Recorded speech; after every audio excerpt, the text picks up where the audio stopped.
Okwawukana kono abantu bonna betuze twogerako abawamba omuzi drone n'emmundu Musisi Mbowa eyali omutuuze w'Endejje Lubugumu tekimanyiddwa ngeri ntuufu gyewambibwamu. Abooluganda lwe betusanze mu maka g'abakadde be Enkoowe mu disitulikiti y'e Wakiso buli omu agamba nti baalabiraawo nga talabiseeko ku mulimu ne mukyala we agamba nti teyakomawo waka. Mukazi we eyatukubira n'agamba mulamu musa amaze ennaku 3 takomawo era naffe ne tuyimukiramu ne tugenda we yalina pulutebe mu Kisenyi nabo ne tutuuka ne bagamba tebannamulabako tebamulaba ne kitumalamu amaanyi. Ng'otambula n'ogamba kangendeko komera ly'egindi kangendeko komera ly'egindi otuuke nga agabo tebamukola ki tebamuyina.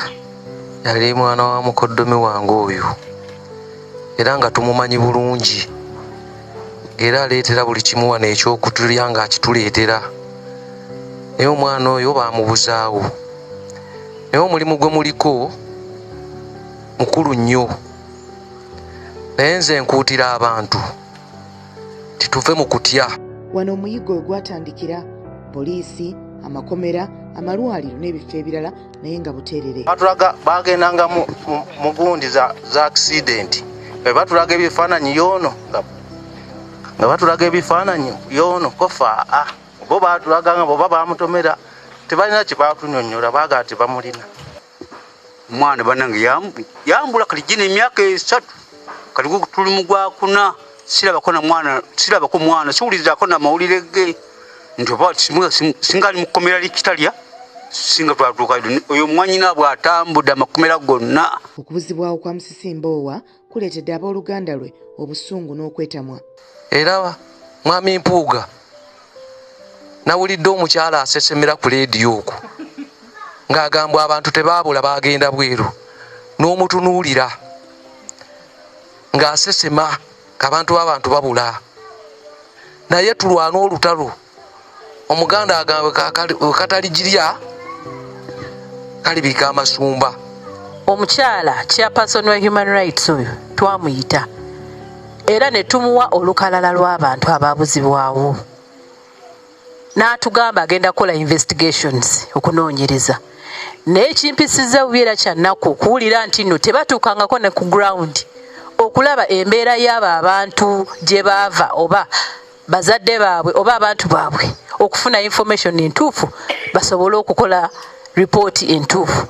Bakadde ba Musisi bo bambye ebigambo byabagwako dda. Yabula ennaku z'omwezi nga 18 mwezi ogwa Desemba 2020 mwanange nenfuna amawulire mu nnaku ezo tiyabula bamujja mu Kisenyi yali atunda nnyaanya n'obutungulu ne bamujja ne bamutwala. Okuva olwo lwe yabula tetuddangamu kuwulizaako n'omulundi n'ogumu nti oba tumulyako wano nti oba bamulabyeko wano tunoonyezza. Omwana yambulako nambulyako ddala eyali ampa ekyetaagisa n'okulya buli kimu ng'akintuusaako n'omwana bwe yambula n'emirembe gyambula era ndi wano bwe muti bwe mundaba sina na kyakulya kyakunywa.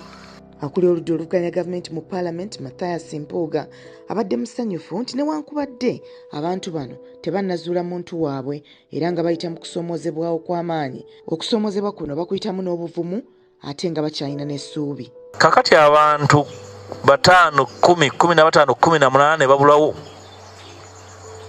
gavumenti nesigala ngeroza nti kya bulijjo gavumenti ebeera yagwa dda. Bwebanga teyagwa eba yabalabbayi. Kakati obuvunaanyizibwa bwange nammwe kwe kulemesa gavumenti eyo okugenda mu maaso ng'ekola effujjo. Era bwe tukkiriza Mbowa n'abulawo enkya bajja kunona ggwe. Bwe banaamaliriza ggwe baddeko nze baddeko mwannyinaze kuba guba gufuuse mugano nti omu bw'abulawo abantu babikola ki tebafaayo bagenda mu maaso nalima emmere yaabwe ne bakola bye bakoze ne babyogeranko bwogezi nga banywamu ne biyita.